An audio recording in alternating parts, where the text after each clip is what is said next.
जंगल के पार दरिया के किनारे एक बहुत ही खूबसूरत छोटा सा गांव हुआ करता था, जहाँ पे दो सहेलियां रहा करती थीं। एक बहुत खुश इखलाक थी और दूसरी उतनी ही गुस्सैल थी। अरे कौन पागलों की तरह खटकाई जा रहा है। आ रही हूँ, रुक जाओ। मैं पानी भरने जा रही थी, क्या तुम मेरे साथ चलोगी? पता नहीं तुम सुबह सुबह ऐसे कैसे उठ जाती हो। खैर चलो चले। वो दोनों गांव के पास वाले दरिया से पानी भरने चले जाती हैं।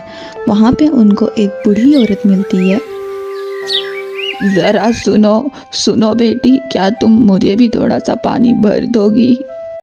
क्यों भाई, हम तुम्हारे बाप के नौकर हैं क्या? अपने काम खुद नहीं कर सकती? हाँ हाँ बताओ, खुद नहीं कर सकती?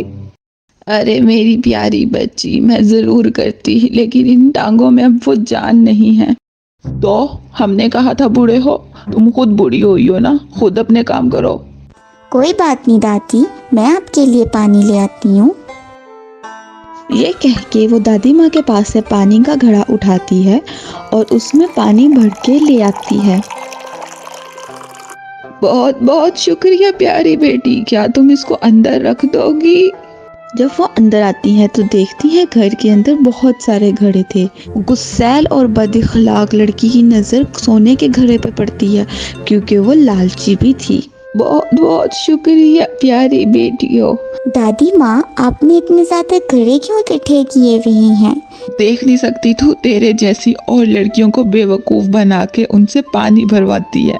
अरे बेटा, मुझे तो इकट्ठे करने का शौक है और इनमें से मैं तुम लोगों को भी देना चाहती हूँ। मेरी मदद की है ना तुम लोगों ने। नहीं नहीं दादी माँ, मेरे पास घड़ा रखा है, मुझे जरूरत नहीं है। आपका बहुत बहुत शुक्रिया।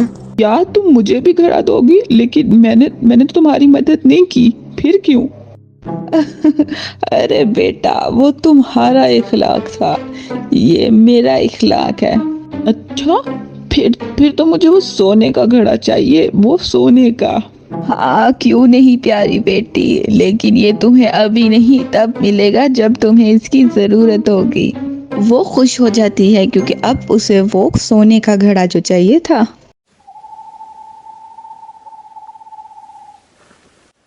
क्या करूं ऐसा कि वो घड़ा मुझे मिल जाए? मुझे वो हर हाल में चाहिए। हाँ, आइडिया।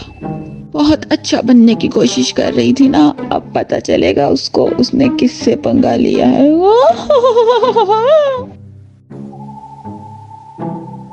इसी तरह रात से सुबह हो जाती है और वो फिर से पानी भरने जाते हैं।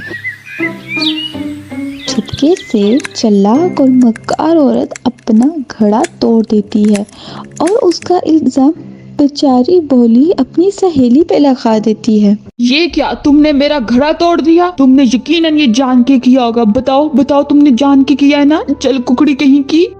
मेरा यकीन करो, मुझे नहीं पता ये कैसे हो गया, मैंने नहीं किया। एक तो चौड़ी, ऊपर से सीना जोरी। अरे मेरी प्यारी बेटियों, क्यों लड़ रही हो? इधर आओ, अंदर आओ, मेरे पास आओ। देखो ना दादी, एक तो इसने मेरा घड़ा तोड़ा, ऊपर से मान नहीं रही। कितनी मक्कार है ये। अरे ओहो, इसमें लड़ने की क्या बात है? जाओ, मेरे पास इतने घड़े हैं, जो तुम्हें पसंद आता है तुम ले लो, तुम लड़ो मत। दादी आप इतना कह रही हैं, मैं देख लेती हूँ। हाँ दादी, मैं ये सोने का लूंगी। ये कहते हुए वो सोने का घड़ा उठा लेती है। अरे बेटी, तुम क्या कोई नहीं लोगी? तुम भी कोई लो ना, तुम्हें भी मैं देना चाहती हूँ। आपका बहुत बहुत शुक्रिया दादी, लेकिन मेरा मटका नहीं टूटा। हाँ मैं जानती हूँ बेटी, लेकिन मैं तुम्हें अपनी खुशी से दे रही हूँ, ले लो। ये सुन के वो वहाँ पे जो मामूली सा घड़ा पड़ा होता है वो उठा के अपने साथ रख लेती है। कितनी बेवकूफ है ये। शाम हो जाती है और वो दोनों पानी भर के अपने घर आ जाती हैं। आखिरकार मुझे ये घड़ा मिल गया, सोने का घड़ा। ये सोना पिघला के मैं अपने लिए जेवर बनाऊंगी, बहुत सारे जेवर। लेकिन देखते ही देखते उस खूबसूरत चमचमाते सोने के मटके में से तो चींटियां निकलने लग जाती हैं। एक नहीं, दो नहीं, बहुत सारी चींटियां। और वो देखते ही देखते उस औरत के ऊपर चढ़ने लग जाती हैं। अरे इतनी सारी चींटियां, ये क्या, बचाओ, ये इतनी सारी चींटियां कहाँ से इसमें से आ गई? वो चीखती चलाती उस बूढ़ी औरत के घर की तरफ भागने लगती है। अरे कहाँ भागी आ रही हो, क्या हो गया बेटा? शैतान बुढ़िया, तुमने मेरे साथ ऐसा क्यों किया? देखो तुमने मेरी क्या हालत बना दी है। अरे बेटी, मैंने कुछ नहीं किया, जो हुआ है तुम्हारी अपनी वजह से हुआ है। मेरी वजह से कैसे हो सकता है? हाँ बताओ, मैं अपनी हालत ऐसी खुद कैसे कर सकती हूँ? बोलो, जवाब दो। वो सारे मटके कर्मों के मटके थे जो तुमने अपनी लालच की वजह से उठाया था। इंसान इस दुनिया में जैसे कर्म करता है उसको वैसा ही फल मिलता है। तो क्या मेरी सहेली को भी उसके कर्मों का फल मिलेगा? बोलो, उसको भी मिलेगा? हाँ मिलेगा, जरूर मिलेगा। अरे अरे ये क्या देख रही हूँ मैं?